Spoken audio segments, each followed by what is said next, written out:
ponto central do culto em Israel era, sem dúvida alguma, a tenda da congregação, com destaque para o seu altar do holocausto e a arca da aliança. Nos dias de florescimento espiritual do povo de Israel sob Josué, eles compreendiam espontaneamente que qualquer outro lugar, um outro altar que não fosse o altar do Senhor, nosso Deus, se constituía num grave erro. Leia Josué capítulo 22, versículo 19. Significava romper a unidade do culto de Deus. As 2,5 tribos, que haviam edificado um altar grande e vistoso, não possuíam a Arca da Aliança, o símbolo da presença de Deus. Contudo, as circunstâncias daquela ocasião puderam ser contornadas e o perigo de uma divisão foi momentaneamente afastada. Mais tarde, sobre o reinado de Davi, a Arca da Aliança foi trazida de volta para Jerusalém, pois o rei a amava, mas a tenda da congregação e o altar do holocausto continuavam em Gibeon. O perigo era novamente iminente. Mas Davi tinha a Arca da Aliança em alta estima. Olhe o Salmo 132. E zelou por associar o culto a Deus que se rendia perante a Arca da Aliança com os sacrifícios que se apresentavam sobre o altar de bronze, no alto que estava em Gibeon. Leia também 1 Crônicas, capítulo 16, versículos 37 a 43. Desta forma, ele manteve a unidade do culto a Deus. Um pouco depois, Davi levanta um altar na eira de Ornã, o Jebuseu, atendendo às instruções de Deus. Ali, ele ofertou holocaustos e sacrifícios pacíficos. Vejam que seu Deus não o deixou por muito tempo sem um altar que estivesse associado à Arca da Aliança. E com isto, aquele lugar alto de Gibeon perdeu o seu valor e importância. Parece que Salomão, no início do seu reinado, não teve consideração pela unidade do culto rendido a Deus. Olha o que diz 1 Reis, capítulo 3, versículo 4. Foi o rei a Gibeon para lá sacrificar, porque era o alto maior. Ele vai para o lugar que o seu pai havia deixado quando compreendeu os pensamentos de Deus. Ali ele ofereceu 1000 holocaustos, mas não tem a Arca da Aliança. É verdade que Deus lhe atribuiu um bonito testemunho? É dito, e Salomão amava ao Senhor, no versículo 3 de 1 Reis, capítulo 3. Mas isto não impede uma certa reserva do Espírito de Deus, que sublinha, porém, sacrificava ainda e queimava incenso nos altos. Nisto Salomão não se elevou acima do nível geral em que se encontrava o povo. Note o versículo 2. Entretanto, o povo oferecia sacrifícios sobre os altos. Não se tratava de uma idolatria, mas era a dispensação do culto a Deus em Israel, uma prática muito perigosa que Deus tolerou até a época em que a construção do templo invalidou qualquer pretexto que fosse levantado. Parece que após o sonho em Gibeon, Salomão passou a compreender os pensamentos de Deus. Vejam como a comunhão opera o discernimento.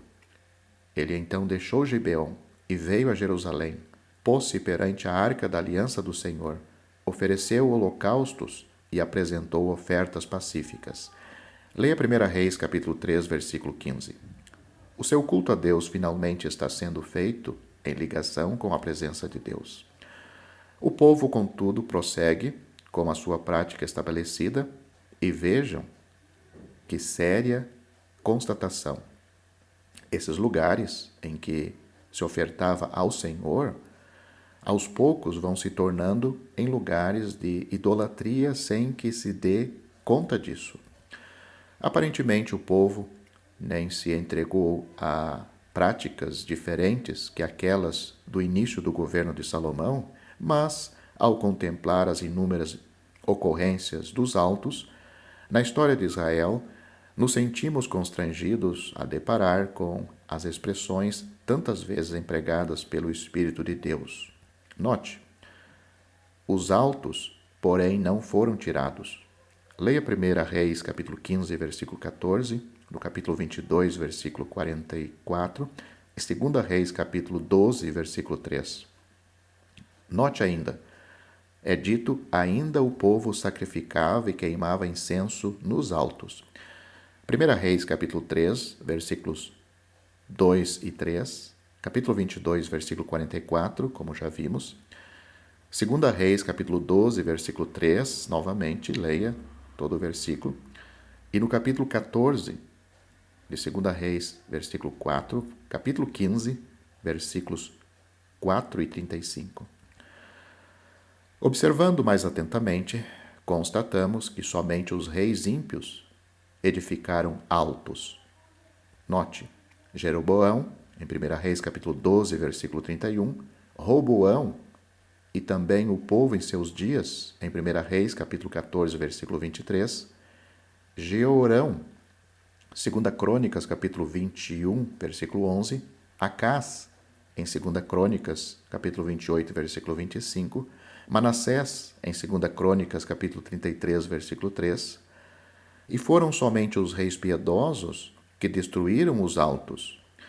Note, por exemplo, o rei Asa, em 2 Crônicas, capítulo 4, versículo 3. Josafá, em 2 Crônicas, capítulo 17, versículo 6. O rei Ezequias, 2 Crônicas, capítulo 31, versículo 1. O rei Josias, 2 Reis, capítulo 23, versículos 5, 8, 13, 15 e 2 Crônicas, capítulo 34, versículo 3.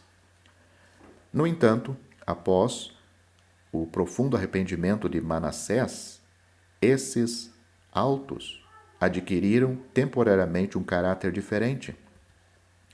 Lê-se, por exemplo, que, contudo, o povo ainda sacrificava nos altos, mas somente ao Senhor seu Deus.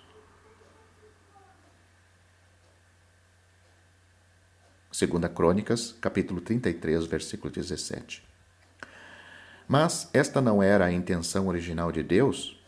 Em Deuteronômio, capítulo 12, consta claramente que é dito assim: destruireis por completo todos os lugares onde as nações serviram aos seus deuses, sobre as altas montanhas, sobre os outeiros. Deuteronômio capítulo 12, versículo 2. E ainda é dito: mas buscareis o lugar que o Senhor vosso Deus escolher, de todas as vossas tribos, para ali pôr o seu nome e a sua habitação. Deuteronômio também, capítulo 12, versículo 5. Um único lugar para as reuniões e para o culto de Deus. Não é difícil discernir o proveito prático destas comunicações todas.